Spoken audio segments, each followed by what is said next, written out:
Chers frères et sœurs, bonjour.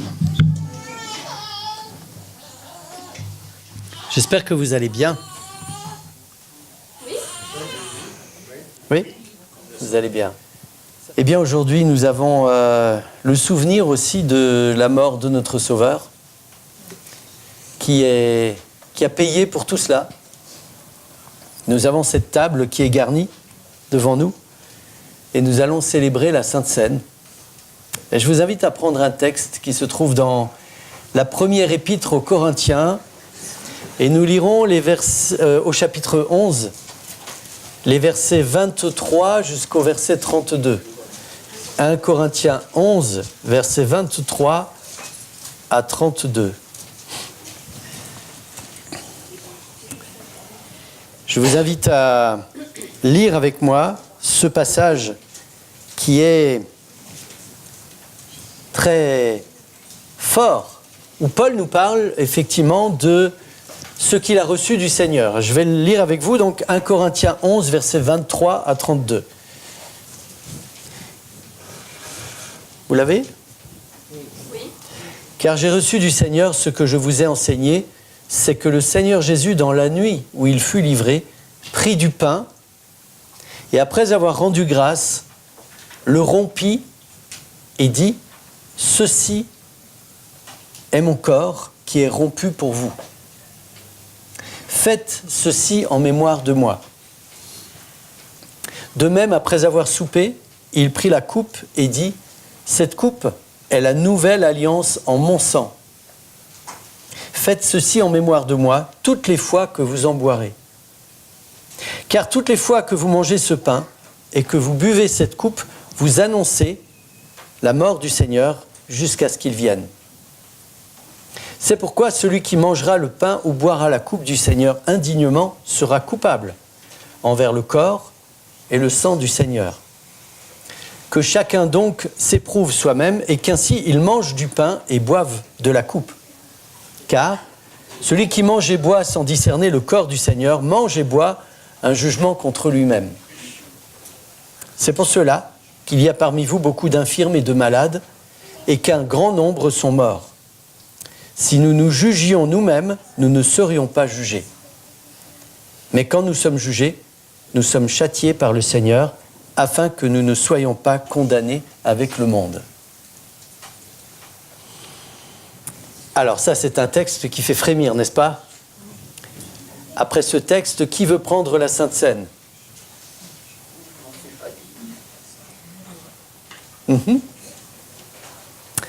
On peut lire ce texte de deux manières très différentes. On peut le lire d'une manière légaliste et on peut le lire sous la grâce. Si vous le lisez d'une manière légaliste, vous allez vous sentir coupable, vous allez vous sentir à peine méritant de cet amour que Dieu vous donne, et que nous ne soyons pas méritants, c'est un fait qu'on ne peut pas nier, mais vous ne prendrez pas la Sainte Seine. C'est clair que vous ne prendrez pas la Sainte Seine.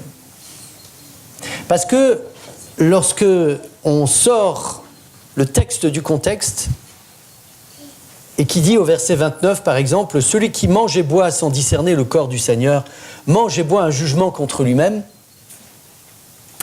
la question est la suivante. Est-ce que je discerne le corps du Seigneur ? Qu'est-ce que ça veut dire, discerner le corps du Seigneur ? Des regards interrogateurs, hein ? Qu'est-ce que ça veut dire, tout ça ? Et puis, si vous lisez ce que le verset 31 dit, Paul dit « Si nous nous jugions nous-mêmes, nous ne serions pas jugés. » Est-ce que la Sainte Seine a pour objet de nous juger ? Qu'en est-il ? Je voudrais revenir au début du texte. Paul nous dit « J'ai reçu du Seigneur ce que je vous ai enseigné. » Donc c'est par révélation que Paul a eu ça. Et il dit voilà, le Seigneur Jésus, dans la nuit où il fut livré, prit du pain, et après avoir rendu grâce, ça c'est ce qu'on fera tout à l'heure avec les deux anciens, après avoir rendu grâce, qu'est-ce qu'il fait avec ce pain ? il va rompre ce pain. Tout à l'heure, on va prendre ce pain et on va rompre le pain. Donc, imaginez Jésus qui prend ce pain et devant ses disciples va le rompre, va le briser, va le casser, va le mettre en miettes. Il rompt ce pain et il dit « Ceci est mon corps qui est brisé pour vous. » Jésus était en train d'annoncer à ses disciples, avant que les choses se produisent, il leur dit « Mon corps va être brisé pour vous. » Autrement dit, je vais être brisé pour vous. Et Jésus donne un exemple. Il prend le pain et il rompt le pain devant ses disciples. Jésus ne s'arrête pas là, puisqu'il dit, après avoir dit « Ceci est mon corps qui est rompu pour vous », il rajoute, je vous écoute, plus fort, « Faites ceci en mémoire de moi ». Faites quoi en mémoire de moi ? Est-ce que nous devons rompre le corps de Jésus en mémoire de lui ? Est-ce que nous devons rompre le pain ? Qu'en est-il ? Qu'est-ce que Jésus est en train de nous dire ? Quel est le message qu'il est en train de passer à ses disciples et à nous aujourd'hui ? Qu'est-ce que Jésus nous propose de vivre ? Là, on parle de la Sainte Seine. On va rompre le pain tout à l'heure. Est-ce que Jésus nous propose simplement de prendre le pain et de le casser ? Et d'en prendre un morceau ? De le faire en mémoire de ce qu'il a fait.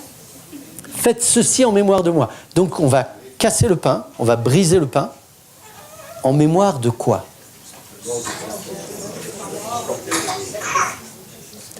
En mémoire du fait que Jésus est mort. Son corps a été brisé pour nous. En mémoire de ça. Quand Jésus nous dit « Faites ceci en mémoire de moi », est-ce que ça veut dire qu'à chaque Sainte Seine, il faut se souvenir de ça ? Oui. Je vais vous poser la question autrement. Est-ce que ça ne veut dire que ça ? Hein, Michel ? Non, mais je voulais dire, et pas qu'à ce moment-là. Pas qu'à ce moment-là. Qu'est-ce que Jésus est en train de nous dire ?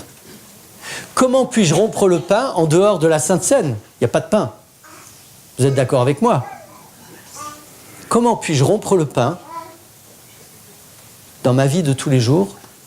Comment puis-je rompre le pain quotidiennement ? Vous avez une idée ?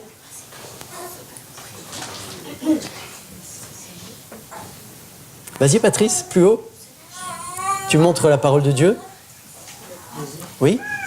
En lisant la parole de Dieu, oui ? En mourant à nous-mêmes ? Qu'est-ce que rompre le pain ? Ça nous concerne nous ? Ça concerne qui ? Ça concerne Jésus. Alors c'est quoi rompre le pain ? Participer. Oui ? Jésus dit, je suis le pain de la vie. Celui-là qui ne mange pas ce pain-là, il n'a pas... C'est ça. Voilà. Donc Jésus est en train de nous dire, chaque jour, mon corps est brisé pour vous. Oui ? C'est accepter Christ en nous. C'est accepter Christ en nous, c'est accepter ce que Christ a fait pour nous. C'est quelque chose d'énorme que Jésus nous propose de vivre. Jésus n'est pas en train de nous parler de briser du pain. Vous êtes d'accord avec moi ? Uniquement, pas uniquement. Jésus est en train de nous dire, quand vous faites ça, chaque fois que vous faites ça, vous en souvenez. Et si vous regardez bien le texte, au verset 24 et au verset 25, Jésus va dire « Faites ceci en mémoire de moi ». Il nous propose de faire deux choses en nous souvenant de lui. La deuxième chose, verset 25, « De même, après avoir soupé, il prit la coupe. » Donc Jésus prend la coupe et dit « Cette coupe est la nouvelle alliance que je vous donne. » C'est ça ? Cette coupe est la nouvelle alliance en mon sang. Autrement dit, en ma vie, dans ma vie. Le sang, c'est la vie dans la Bible. Jésus est en train de dire à ses disciples, quand vous buvez cette coupe, c'est ma vie que vous buvez. C'est la nouvelle alliance. Je fais une alliance avec vous. Une alliance qui ne va jamais cesser. Vous savez, la Bible nous parle de l'alliance éternelle La première alliance, la deuxième alliance, la nouvelle alliance. Et en fait, c'est l'alliance éternelle que Dieu fait avec l'humanité depuis le début et pour toujours. Dieu fait une alliance avec nous. Et Jésus prend cette coupe et il dit, c'est la nouvelle alliance dans mon sang. Le pain et le vin nous parlent d'une seule personne. Et c'est pas moi. Et c'est pas vous. Désolé. Mais heureusement. Le pain et le vin nous parlent d'une seule personne, c'est Jésus. Et Jésus commence en prenant du pain et en brisant ce pain pour dire, voilà, c'est fait. C'est fait. Je vous invite à prendre un texte qui se trouve dans l'Épître aux Romains, au chapitre 5. Romains, chapitre 5.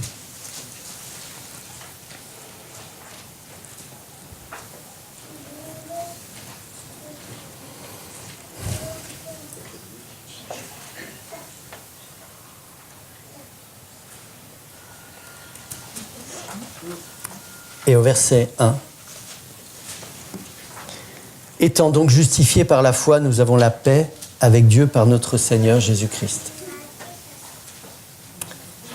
Le grec veut dire « ayant été justifiés par la foi, nous avons la paix avec Dieu par notre Seigneur Jésus-Christ. » Si vous allez un petit peu plus loin,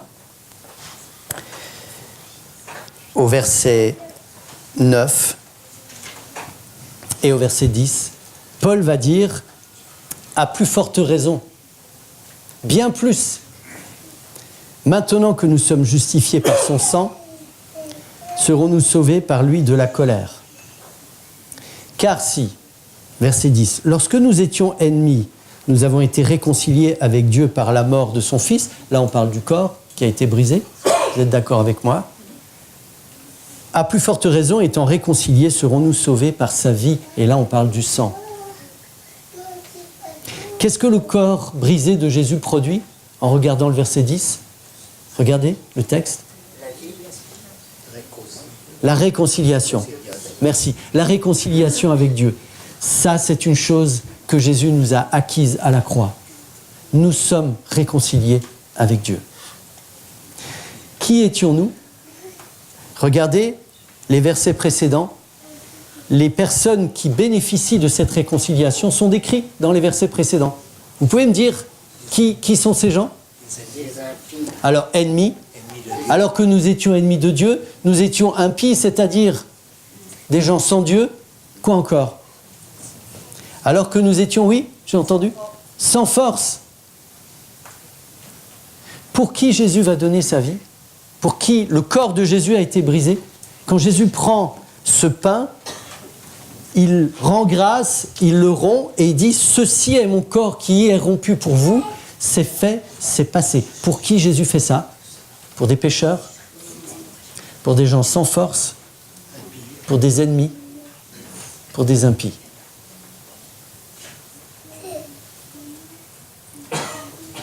Quelle est ma part dans cette affaire? Sur qui la parole de Dieu est centrée à ce moment-là? Sur Jésus. Uniquement sur Jésus. C'est lui qui va donner sa vie pour que nous soyons réconciliés avec Dieu, parce qu'on est ennemis avec Dieu. On est naturellement ennemis avec Dieu. Vous voulez un exemple? C'est assez simple. Imaginez, on vous prive d'un privilège qui est le vôtre et auquel vous vous attendez. Et hop, ça vous passe sous le nez au profit de quelqu'un d'autre. Votre réaction? Je parle de la réaction instinctive. Hein? Votre réaction? Pour les uns, ça va être la colère. Alors, colère refoulée ou colère exprimée, peu importe. Pour d'autres, ça va être la frustration. Et on va passer par toute une palette d'émotions. La jalousie, peut-être le mépris aussi, ou la vengeance, et toutes sortes de choses qui sont là. en nous et que la Bible appelle le péché, l'iniquité, l'injustice. Nous sommes ennemis de Dieu. Dieu ne fonctionne pas comme ça. Parce que quand on est ennemi avec lui, qu'est-ce que Dieu fait? Il donne son Fils. Christ meurt alors que nous étions ennemis. Regardez Jésus sur la croix. Jésus est tout seul sur cette croix. Qui est en train de soutenir Jésus à ce moment-là? Vous avez 3 femmes au pied de la croix, les gens. Où sont passés les disciples? Où sont passés les gens qu'il a aimés? Où sont passés, je ne sais pas, Marthe? Lazare? Où est Lazare? Qu'il a ressuscité des morts quelques jours auparavant? Jésus est seul. Qui peut comprendre ce que Jésus est en train de vivre? Je crois, sincèrement, personne. Alors que nous étions ennemis de Dieu, Christ est mort pour nos péchés. Le corps de Christ a été brisé. C'est merveilleux ce que Paul est en train de nous dire, parce qu'il nous déclare que Jésus, après avoir rendu grâce, prit ce pain, le rompt, et dit « Ceci est mon corps qui est rompu pour vous. Faites ceci en mémoire de moi. » C'est-à-dire chaque jour qui passe. Je ne sais pas comment vous êtes venus à l'église ce matin, je sais que parfois on vient à l'église le sabbat matin et on est coupable. Parce qu'on n'est pas à l'heure. Coupable parce qu'on a oublié quelque chose qu'on aurait dû faire. Coupable parce que j'avais promis de téléphoner à sœur un tel ou frère un tel. Oh là là, on est coupable. Et parfois, il nous semble que la culpabilité nous déchoit de la grâce de Dieu. C'est comme si on est privé de la grâce de Dieu. Et là, on retombe dans nos travers, où c'est nous qui sommes au centre, au lieu que ce soit Jésus. Et c'est nous qui faisons. Et c'est nous qui essayons de nous rattraper. Et c'est nous qui essayons d'être des chrétiens modèles, des frères ou des sœurs modèles, des parents modèles, des enfants modèles. Sauf que là, Jésus est en train de nous dire « Faites ceci en mémoire de moi, tous les jours. Tous les jours. Pensons à ce corps qui est brisé. Le corps de Jésus a été brisé pour nous, pour que nous soyons réconciliés avec Dieu. Ça ne vient pas de nous. Ce n'est que grâce à Dieu. Et Jésus va dire donc, en prenant la coupe, cette coupe, c'est la nouvelle alliance en mon sang. Vous savez, quand Paul dit dans Romains 5, verset 10, il dit « Si lorsque nous étions ennemis, nous avons été réconciliés avec Dieu par la mort de son Fils, donc la mort réconcilie, hein, serons-nous, à plus forte raison, sauvés par sa vie ?» Pas par sa vie qu'il donne, puisque là, il était déjà question de la mort. Et donc, Paul est en train de nous dire, si nous avons été réconciliés par la mort de son Fils, alors à bien plus forte raison, nous serons sauvés par sa vie. C'est la vie que le Saint-Esprit, la vie de Jésus, que le Saint-Esprit met en nous pour que nous puissions avancer. Parce qu'on ne change pas si facilement. On a la tête dure. Je ne sais pas vous, mais moi j'ai la tête dure. On ne guérit pas aussi facilement.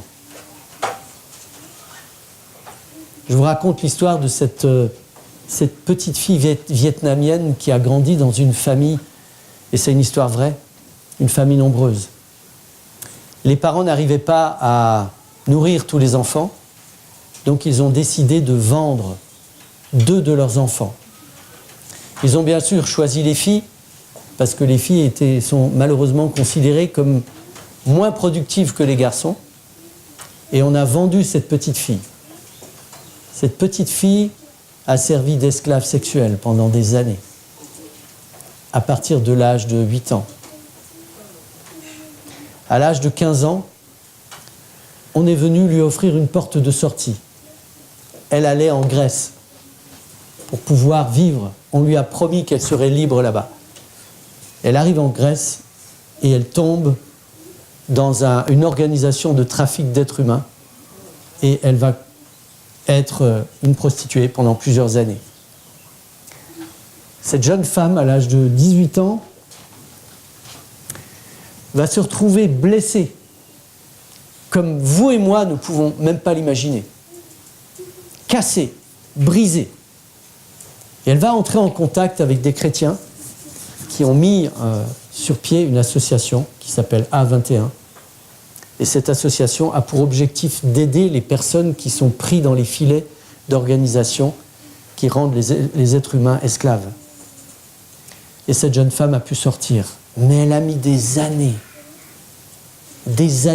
à comprendre qu'elle avait le droit de vivre, qu'elle avait le droit d'exister. Elle a mis encore plus d'années à comprendre qu'elle avait une valeur aux yeux de Dieu. Vous vous rendez compte de ça? Jésus a donné sa vie pour ça. Parce que le Saint-Esprit, dans le cœur de cette jeune fille, est entré, a mis la vie de Jésus petit à petit, pour qu'elle puisse entendre l'amour du Père, pour qu'elle puisse comprendre la valeur qu'elle a aux yeux de Dieu, et pour qu'elle puisse avancer dans sa vie. Et c'est ce que Dieu fait dans vos vies et dans ma vie au quotidien. Dieu nous permet d'avancer.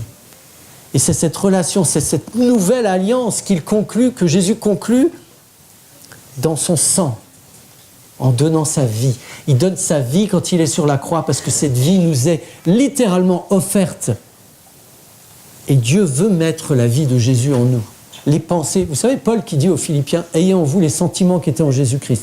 Mais comment je peux avoir les sentiments qui étaient en Jésus-Christ si Dieu ne les met pas en moi? Et Dieu veut les mettre en moi. Et vous savez, quand vous avez les sentiments de Jésus en vous, vous savez exactement comment vous comporter. Vous savez exactement comment réagir. Même dans les situations les plus critiques ou les plus tendues, vous savez très bien que cette colère qui est là en vous, vous allez la mettre de côté parce que vous avez les sentiments de Jésus et que vous êtes libéré de cette colère. Jésus est en train de dire quelque chose d'énorme à ses disciples en prenant ce pain et en prenant ce vin. Et c'est pourquoi, au verset 26, il dit « Toutes les fois que vous mangez ce pain et que vous buvez cette coupe, vous annoncez la mort du Seigneur jusqu'à ce qu'il vienne. » Je vais vous dire ce que le mot « annoncer » veut dire en grec. Ça, c'est un mot. Katangelo. Ça vous dit quelque chose? Angelo? Angelos? Ange. Et kata, ça vous dit quelque chose? Il y a dans catapulte, catalyseur, catastrophe. Oui. Alors, katangelo, kata, qui veut dire en grec selon, à travers, d'après, et angelos, qui veut dire ange. C'est-à-dire, le texte est en train de nous dire, toutes les fois que vous mangez ce pain et que vous buvez cette coupe, vous devenez comme des anges. Eh oui, comme des anges qui vont annoncer. Vous savez, des gens qui ne vont pas juste ouvrir la bouche et dire « Jésus est mort pour toi » ou « Jésus revient bientôt ». Non, c'est des gens qui vont être comme des anges, qui vont manifester l'amour de Dieu. Et les autres vont être convaincus. Pourquoi? Parce que vous avez pris ce pain, vous l'avez brisé. Et il est brisé dans votre vie. Et ça vous réconcilie avec Dieu. Pourquoi? Parce que vous avez pris cette coupe. Et vous vivez dans cette nouvelle alliance avec Dieu. Et l'amour de Dieu vous remplit. Et Jésus met ses sentiments par le Saint-Esprit en vous. Et vous devenez des personnes nouvelles chaque jour qui passe. Et c'est pour ça que Paul dit, c'est pourquoi celui qui mangera le pain ou boira la coupe du Seigneur indignement sera coupable envers le corps et le sang du Seigneur. Si je ne comprends pas ça, qu'est-ce que je deviens? Coupable. Eh bien, je redeviens comme avant. Sans Christ, je suis quoi? Je suis coupable, ennemi,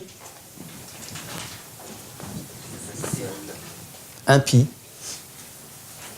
Sans Christ, sans ce corps qui a été brisé pour moi, sans la vie du Christ en moi, je suis coupable. C'est ma situation naturelle. Vous savez, quand Paul est en train de dire ça, il n'est pas en train de dire « il y a une menace à la Sainte Seine ». Il est juste en train de dire « celui qui mangera le pain ou boira la coupe du Seigneur indignement », sans comprendre, sans discerner, il le dit plus loin, sera coupable envers le corps et le sang du Seigneur, ce que sont tous les humains sans Christ. Que chacun donc s'éprouve soi-même. Et Paul n'est pas en train de dire que chacun s'éprouve soi-même et qu'il ne mange pas du pain ou ne boive pas de la coupe. Il dit que chacun s'éprouve soi-même et qu'ainsi il mange. Allez-y, mangez, buvez la coupe.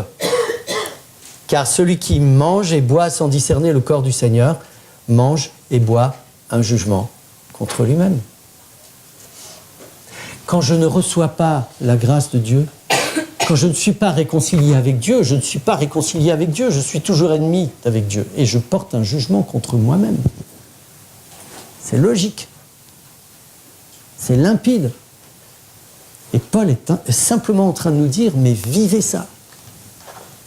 Profitez du sacrifice de Jésus. C'est merveilleux ce que Jésus a consenti pour nous, parce que ça nous réconcilie avec le Père. On est en paix. Romains 5, verset 1. Ayant donc été déclarés justes par la foi, nous avons la paix avec Dieu, par notre Seigneur Jésus-Christ. Nous avons la paix avec Dieu. Nous avons la paix du cœur, frères et sœurs. Nous avons cette paix. Non seulement cela, mais nous avons aussi des sentiments, des pensées, des attitudes renouvelées. Et le Seigneur nous invite à avancer avec lui, main dans la main avec notre Sauveur. Lorsque nous étions encore sans force, Romains 5, verset 6, Christ, au temps marqué, est mort pour des impies. À peine mourrait-on pour un juste. Quelqu'un peut-être mourrait-il pour un homme de bien ? Peut-être. Mais Dieu prouve son amour envers nous. Et là, vous avez une preuve de l'amour de Dieu. En ce que lorsque nous étions encore des pécheurs, Christ est mort pour nous. À plus forte raison, maintenant que nous sommes justifiés par son sang, serons-nous sauvés par lui de la colère. Nous sommes justifiés. Vous avez un autre terme pour justifier ? Rendu ? Pardonné. Rendu juste ? Saint ? Pardonné. Oui, pardonné. Sans péché. Sans péché. Waouh. Voilà. Donc quand je prends, vous savez, quand je prends ce pain et ce vin sans discerner ce que c'est, sans discerner que je suis sans péché grâce à Christ, alors si je ne discerne pas ça, je reste avec mon péché. Et là, je porte un jugement contre moi-même. C'est logique. Je vous invite vraiment à vivre cette Sainte Seine. Pleinement. Pleinement. Recevons cet amour de Dieu. Recevons cet amour de Dieu qui nous réconcilie avec Dieu et qui nous permet d'avancer dans la vie avec Christ. Par son corps qui a été brisé et par son sang, donc sa vie, qui a été répandue sur plusieurs et en particulier sur nous. Nous ne pouvons que remercier le Seigneur pour tout ça. Quel Dieu nous avons. Quel Dieu merveilleux. Il veut nous bénir. Il nous a bénis en Christ. Paul va dire aux Éphésiens chapitre 1 de toutes sortes de bénédictions dans les lieux célestes. Toutes sortes de bénédictions, il y en a tellement. Et il les a mises dans les lieux célestes. Vous savez, c'est comme un trésor qui est en banque. Personne ne peut le voler. C'est dans les lieux célestes, vous pouvez être sûr qu'il reste là. Et il vous est réservé, il nous est réservé. Alors nous voulons profiter de ces bénédictions aujourd'hui et remercier le Seigneur de cette bénédiction particulière qu'il veut nous accorder aujourd'hui et en profiter. Que le Seigneur vous bénisse richement. Amen.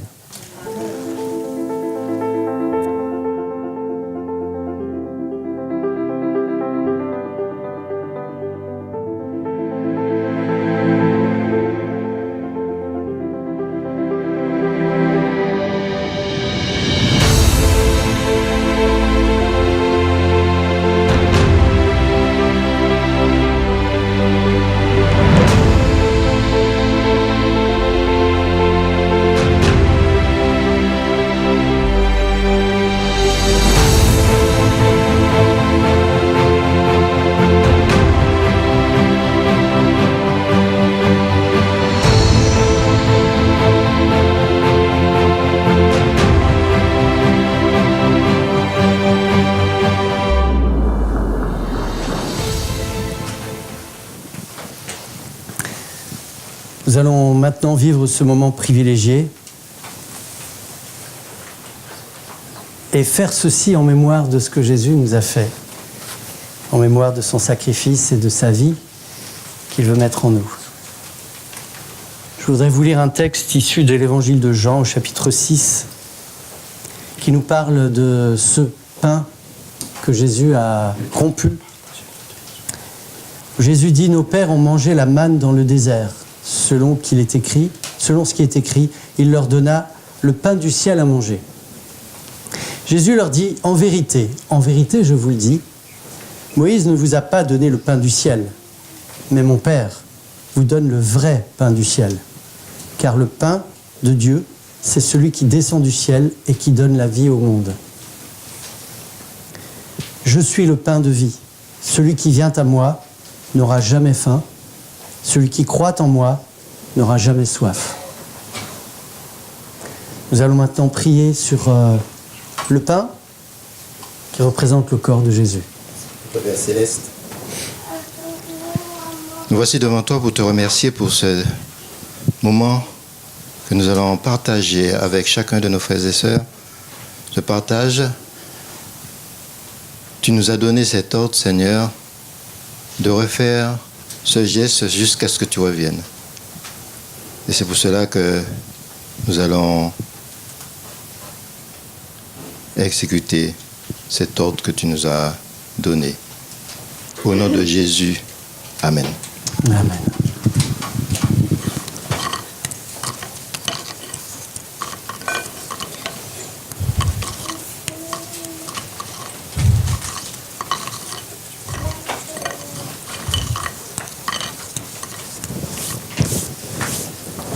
Voilà, tous ceux qui veulent participer à cette Sainte Seine, je vous invite à vous lever.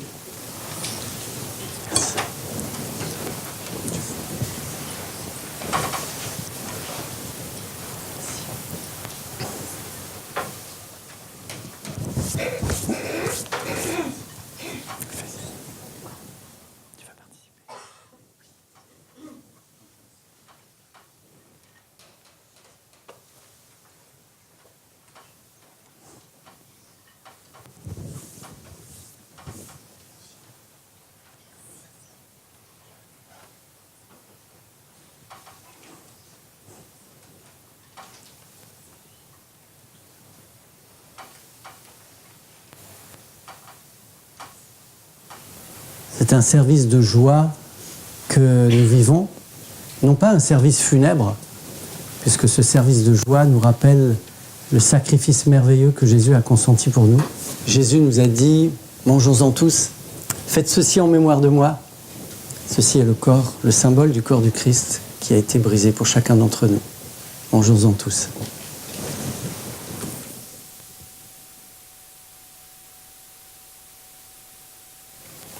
Je voudrais relire le texte que nous avons évoqué tout à l'heure, où il nous est dit que de même après avoir soupé, Jésus prit la coupe. Il dit, cette coupe est la nouvelle alliance en mon sang. Faites ceci en mémoire de moi toutes les fois que vous en boirez. La nouvelle alliance. Merci Seigneur. Nous allons prier sur cette nouvelle alliance que Jésus a conclue avec nous. Et je vous invite à vous mettre à genoux pour ceux qui le peuvent. Notre Dieu, notre Père, quand nous regardons nous-mêmes, on se voit et on dit on ne le méritait pas. Mais ta miséricorde, ton amour, il était tellement grand que tu as donné ton Fils jusqu'à la mort dans la croix. Il a versé son sang pour nous, mon Dieu. Ce sang, ce précieux sang qui pardonne nos péchés, qui a pardonné les péchés de toute l'humanité, mon Dieu. Nous voulons te rendre gloire pour cet acte, pour ce sacrifice de Jésus-Christ. Et nous voulons te demander, mon Dieu, qu'au moment de boire cette coupe, on puisse penser à ce sacrifice et pouvoir aussi rendre témoignage aux gens qui sont autour de nous de ton amour, de ta miséricorde immense, de l'amour que tu as eu pour chacun de nous, de manière individuelle. Mon Seigneur, ce n'est pas pour notre mérite, sinon seulement Dans le nom de notre Seigneur Jésus-Christ qu'on te prie. Amen.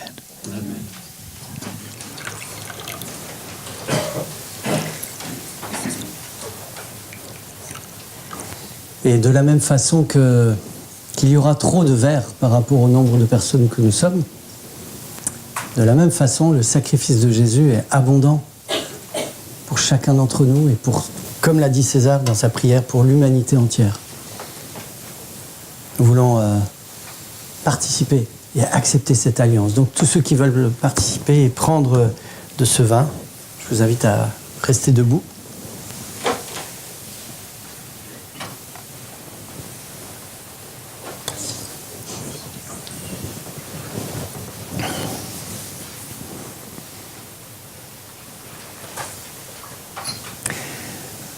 La nouvelle alliance que le Seigneur a conclue avec nous, c'est quelque chose qui transforme nos vies. Je rappelle une chose par rapport à l'alliance que Dieu conclut avec nous. C'est la plupart du temps dans la parole de Dieu une alliance unilatérale. C'est Dieu qui fait alliance avec nous. Cette alliance vient de lui, elle ne vient pas de moi qui dit au Seigneur, « Seigneur, je veux faire alliance avec toi ». C'est un cadeau qu'il nous fait. Et nous sommes privilégiés. Nous avons le cadeau de l'alliance que le Seigneur fait avec nous. Nous sommes des enfants de l'alliance. Buvons-en tous. Ceci représente le sang de Christ et l'alliance qu'il a conclue avec nous.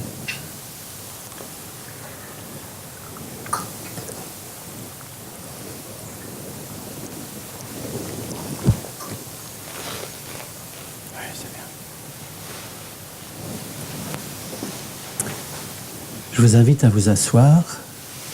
Nous allons terminer ce service par un chant. Il y a une personne qui m'a proposé de chanter un chant ce matin. Tu veux venir ? On va s'asseoir.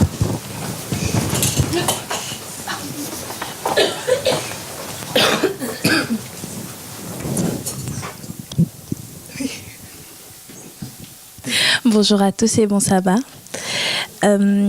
Ça fait quelques mois déjà que je fréquente l'église de... Je m'entends pas. Vous m'entendez ? Pardon.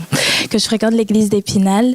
Et je voulais donc déjà vous remercier pour l'accueil, pour votre soutien pendant que j'ai été là pendant ma grossesse et depuis la naissance de Lydie Rose. Et depuis la naissance de ma fille, j'ai traversé beaucoup de moments de haut et de bas. Un jour, quand j'en aurai la force et le courage, j'en ferai le témoignage comme je l'ai promis à Jean-Marc. Mais néanmoins, avec Jean-Marc, on a eu le temps de discuter, mais aussi de prier. Et je voulais remercier le Seigneur, en fait, pour tout ce qu'il peut et qu'il a fait et qu'il est en train de faire actuellement dans ma vie, pour les manières dont il m'utilise et qu'il me change aussi et me fait évoluer, me fait grandir. Donc c'est pourquoi je voudrais partager ce chant avec vous qui me parle beaucoup. J'espère qu'il saura toucher vos cœurs aussi. Pécheur, je voudrais te guérir. J'ai vu tes larmes, ta souffrance, mais pour avoir la délivrance, il faut apprendre à m'obéir. Voici, je me tiens à la porte. Je suis ton maître et ton sauveur. La paix, le bonheur, je t'apporte. Ne veux-tu pas m'ouvrir ton cœur? Tu sais que je suis née pour toi, que pour toi j'ai donné ma vie. Ton cœur est-il l'hôtellerie, sans place même pour ton roi? Souvent, année après année, chez toi, j'ai frappé mais en vain. Voici le soir de la journée. Ne veux-tu pas m'ouvrir enfin? N'as-tu donc pas besoin de moi quand autour de toi tout chancelle? Dès aujourd'hui, viens sous mon aile, je serai tout, oui tout pour toi. Le temps rapidement t'emporte. Pourquoi renvoyer à demain? Trop tard, un jour devant ma porte, tu frapperas peut-être en vain. Si tu n'as pas besoin de moi, écoute, obéis sans comprendre. Jusque à quand devrais-je attendre? Ton Seigneur a besoin de toi. Voici, je me tiens à la porte. Je suis ton maître et ton sauveur. La paix, le bonheur, je t'apporte. Ne veux-tu pas